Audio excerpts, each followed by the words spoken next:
Rádio Piauí.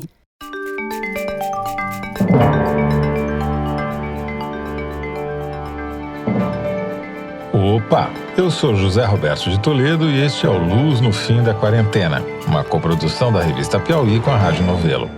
Infectamos o canal do Foro de Teresina para discutir pesquisas científicas que ajudam a atravessar o túnel em que a pandemia nos meteu.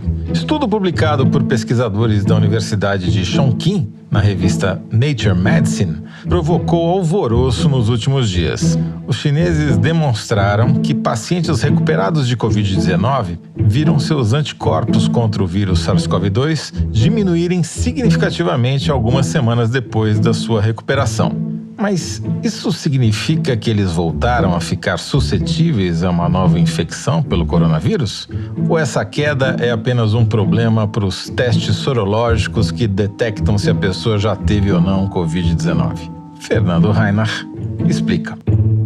Fernando Reinach, mais uma vez voltamos aqui pela 27ª vez agora, para falar de um paper que causou bastante polêmica nos últimos dias, não o paper em si, mas as reportagens que foram escritas ou divulgadas a partir dele. Um estudo feito por pesquisadores da Universidade de Chongqing, na China, que descreve o comportamento da doença em pacientes que apresentam sintomas e pacientes que não apresentam sintomas. Mas o que a imprensa, principalmente até o New York Times, tirou desse artigo foi a má notícia. Mas nem tudo é má notícia, é isso? É isso. Na verdade, o trabalho ele é um trabalho muito importante, né? Porque ele foi a primeira caracterização comparativa entre os pacientes assintomáticos e os pacientes sintomáticos, né? Então é bom a gente lembrar o que são os assintomáticos. Os assintomáticos é o cara que pega o vírus, não tem sintoma nenhum, não acontece nada com ele. Quer dizer, não tosse, não tem febre, não tem coriza, não tem dor no peito, nada. Nada, é o assintomático. O sintomático é o cara que pega, incuba durante um tempo, aí depois ele desenvolve os sintomas, tal, e depois se cura. Tinha uma grande dúvida, esses assintomáticos. No início, pensava, será que esse cara existe mesmo? Não existe e tal. Hoje a gente já sabe que eles chegam a ser talvez 40%, 50%, 30% do total de casos, o que é uma boa notícia por si só. Aí tem uma caracterização. Esse pessoal que não tem sintomas, será que eles ficam imunes? Será que eles passam a doença para os outros? Tal? E nesse trabalho eles compararam uma amostra pequena. São 37 sintomáticos com 37 assintomáticos. Então, o que eles descobriram, e que é muito interessante, é primeiro a comparação entre esses dois grupos, os assintomáticos e sintomáticos, quanto à produção de vírus, né? Então, isso você mede pela quantidade de vírus que tem na boca do sujeito, no fundo do nariz, da boca, tal, através do RT-PCR, né? Eles viram que os sintomáticos produzem vírus durante 10 a 20 dias. Na média, uns 7, 8 dias, mas vai de 10 a 20 dias, sendo que 2 ou 3 dias disso é antes de aparecer os sintomas, como a gente já conversou aqui muitas vezes. Já os assintomáticos, eles produzem vírus por mais tempo. Ninguém sabe se eles produzem mais ou menos vírus, tá? Mas o fato é que eles produzem vírus em quantidade que você consegue medir durante 15 a 26 dias. Perfeito. Só para deixar claro aqui, quando a gente fala de 10 a 20 dias, é porque dos 37 sintomáticos, o que produziu por menos tempo, produziu por 10 dias, e o que produziu por mais tempo, produziu por 20 dias. A mesma coisa nos 37 assintomáticos, o que produziu por menos tempo, produziu durante 15 dias, e o que produziu por mais tempo, produziu durante 26 dias. Esse é o intervalo. É isso aí, basicamente é isso. Bom, a outra diferença é quanto de IgG eles produzem, que são os anticorpos, né? Então vocês lembram que depois que a produção de vírus cai, na medida que você vai se recuperando, isso acontece porque o corpo constrói uma resposta imune, e essa resposta imune, uma parte dela são os IgGs, IgMs, e a outra parte é uma resposta imune celular. O que eles descobriram é que os assintomáticos produzem uma quantidade menor de IgG. Produzem entre 1,6 e 10, mais ou menos. E os sintomáticos produzem entre 5,8 e 38. Então é 3 vezes mais anticorpo. Então a resposta dos sintomáticos é mais forte, produz mais anticorpo. O que, de certa maneira, é esperado, né? Porque se tem menos, o cara é assintomático, tem menos vírus, produz menos anticorpo. Exatamente, isso é esperado. Aí, o que eles descobriram que é bem interessante, porque é diferente do que acontece no SARS-CoV-1, que é o SARS original.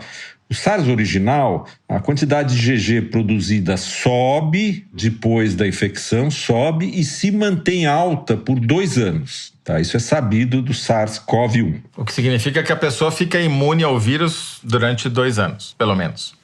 Isso é uma indicação de imunidade, né? No caso do SARS-CoV-2, o que eles viram é que todos os pacientes, praticamente todos os pacientes, ou seja, 93% dos assintomáticos e 96% dos sintomáticos, eles têm uma redução da quantidade de anticorpos no sangue 1-2 meses depois da infecção. Ou seja, o anticorpo sobe e depois baixa. E baixa mais rápido do que no SARS-CoV-1, né? Mais rápido, exatamente. No SARS-CoV-1 praticamente não abaixa, né? E aí abaixa. Então você tem uma subida e depois um abaixamento. Aí a questão toda é que se na hora que ele abaixa, ele vai continuar abaixando até chegar em 0, então a resposta imune por anticorpo desaparece, ou ele abaixa e chega num platô mais baixo. Isso não está claro, porque eles mediram só um ponto onde a pessoa estava no máximo de produção e 2 meses depois mostra que abaixa. Agora, o que acontece é o seguinte, como os assintomáticos têm menos quantidade de anticorpos no sangue, quando abaixa, uma fração deles, você já não consegue mais achar um anticorpo. Essa fração é menor nos casos dos sintomáticos, porque como eles têm muito mais anticorpo no sangue, quando abaixa mais ou menos a mesma quantidade, ainda tem o suficiente para você medir. Esse fato de aparecerem esses casos de IgG negativo nos assintomáticos é que causou todo esse furor na imprensa. Que são os tais dos 40% que ficaram negativados no teste rápido, né? No teste que eles usaram aí, que era um teste, eu acho que não era um teste rápido, mas era uma das primeiras gerações de teste. Agora a questão aí é o seguinte, depende da quantidade mínima que você precisa ter de anticorpo no sangue para detectar, entendeu? Vamos supor que você parte de 0 e você vai para 100. E depois vai descendo, de 100, vai descendo e estabiliza em 20. 20, dependendo do teste, é positivo, é bastante anticorpo. Agora imagine que você tem um método de medida que precisa de 30 para dar positivo, ele não pega o 20. Aí quando você tem menos anticorpo e cai, você pode cair abaixo da detecção do método, então você chama de negativo. Então esse aspecto ficou em aberto agora, quer dizer, precisa medir com mais cuidado essa queda e ver se ela é uma queda que vai levar a 0, tanto num caso como no outro, sintomáticos e assintomáticos, ou se ela é uma curva descendente que vai chegar numa espécie de vale baixo. Isso não está claro no trabalho, ainda não dá para saber. Entendi. Quer dizer, não dá para saber se a pessoa que tinha sintomas marcou na fase crítica da doença uma quantidade alta de anticorpos. Depois, 2 meses depois, marcou menos anticorpos, mas não se sabe se essa quantidade que ela ainda tem é suficiente para imunizá-la contra uma recaída do vírus. O que não se sabe é que se essa queda que eles detectaram logo depois, ela vai continuar no 3º mês, no 4º, no 5º, no 6º, no 7º, no 8º e vai chegar a 0. Ou não, ela vai caindo e depois forma um platô. De qualquer modo, nos 2 casos, nos assintomáticos e nos sintomáticos, eles estudaram a presença de anticorpos neutralizantes que matam o vírus. E mesmo nas pessoas que deixavam de ter IgG presente, que eles não conseguiam detectar IgG, o anticorpo neutralizante estava lá. E como ele é neutralizante? Ele é o que funciona. Quer dizer, o indicador que é usado para saber se a pessoa teve a doença ou não é que está mostrando que não é muito bom. Ou ele é pouco sensível. É um problema mais do termômetro do que da febre. Exatamente. Pode ser um problema da febre. A gente vai ter que agora acompanhar isso, reestudar isso em amostras maiores, mas está com cara que também tem uma chance grande de ser um problema do termômetro, da qualidade do teste. Agora, isso cria um problema para os estudos feitos com a medição de IgG, não? porque ele pode estar detectando que não tem gente infectada, que pode estar infectada, mas o termômetro não está pegando. Isso é uma possibilidade. Então, na verdade, quando você tem esses testes rápidos, eles dão positivo ou negativo. E tem um limite a partir do qual eles dão negativos, né? Quando você usa um método quantitativo, você tem um número que, sei lá, vai nesses casos aqui, sobe até 38, 50 de anticorpo, e depois vai caindo. Então, no método quantitativo, você consegue medir a quantidade mesmo, em vez de só dar positivo ou negativo. Então, usando os métodos quantitativos, o que vai precisar ser feito agora é você pegar esses casos de assintomáticos e também os sintomáticos, claro, e acompanhar eles todos os meses. Eu repito a medida todos os meses. E vou ver o que acontece. E vou tentar usar um método mais sensível possível para tentar saber se realmente tende a zero e quantos meses leva para chegar a zero, ou se não, se baixa num nível lá embaixo suficiente para dar imunidade. Não necessariamente é uma má notícia, pode vir a ser uma má notícia, mas criou um problema com o termômetro que precisa ser mais bem avaliado, como você acabou de descrever. Por exemplo, teve aquela famosa cidade de Breves, lá na Ilha do Marajó, que na primeira pesquisa da Universidade Federal de Pelotas indicou quase metade da população tendo anticorpos contra o SARS-CoV-2, e na segunda rodada isso tinha caído pela metade. Pode ser que seja esse fenômeno que eles descreveram, de a quantidade de anticorpos no corpo dos pacientes vai caindo com o tempo, e daí chega num nível que esse teste que eles estão usando não pega mais. Pode ser isso, ou não. Pode ser, mas o fato é que ali as duas medidas foram separadas por 2 semanas. Então você teria que admitir que a queda é tão rápida que em 2 semanas metade das pessoas deixaram de ser positivas. Eu acho difícil de acreditar, porque a queda, pelas medidas desse trabalho aqui, é mais lenta, né? De qualquer modo, em ciência isso é uma coisa super normal. Você fala, vamos contar as estrelas que tem no céu. Daí aponta um telescópio e fala, tem X. Aí eu troco para um telescópio maior. E daí, de repente, você tem 10 vezes mais estrelas no céu. Aí você tem que falar, bom, será que é o telescópio ou está surgindo estrelas no céu? Entendeu? Normalmente o problema é do telescópio, né? Mas pode ser que estejam surgindo estrelas, porque as estrelas surgem mesmo, né? Então, nós estamos agora nessa fase de tentar saber o que exatamente está acontecendo na curva de GG. Então, dá um exemplo prático. Você está envolvido numa pesquisa que está medindo a prevalência da doença na cidade de São Paulo, com um teste que não é esse teste rápido, é um teste que coleta uma amostra, uma ampola de sangue do braço do pobre do sorteado, e depois esse exame serve para contar a quantidade de anticorpos. O que vocês vão fazer com essa informação? Bom, a primeira coisa que aconteceu quando eu li esse trabalho é que eu não dormi uma noite. Falei, puxa vida, né? Talvez isso inviabilize a nossa ideia de medir a quantidade de pessoas que já foram infectadas. Depois, pensando bem, eu falei, não, a gente tem que fazer o contrário. A gente tem que pegar todas as pessoas que já testaram positivas na rodada passada e nessa, e repetir o teste nessas pessoas nos próximos meses, para tentar fazer essa curva de como vai descendo a quantidade de anticorpos nessas pessoas. Ou seja, vocês vão reproduzir o que os chineses fizeram, de alguma maneira. Vamos reproduzir com uma amostra bem maior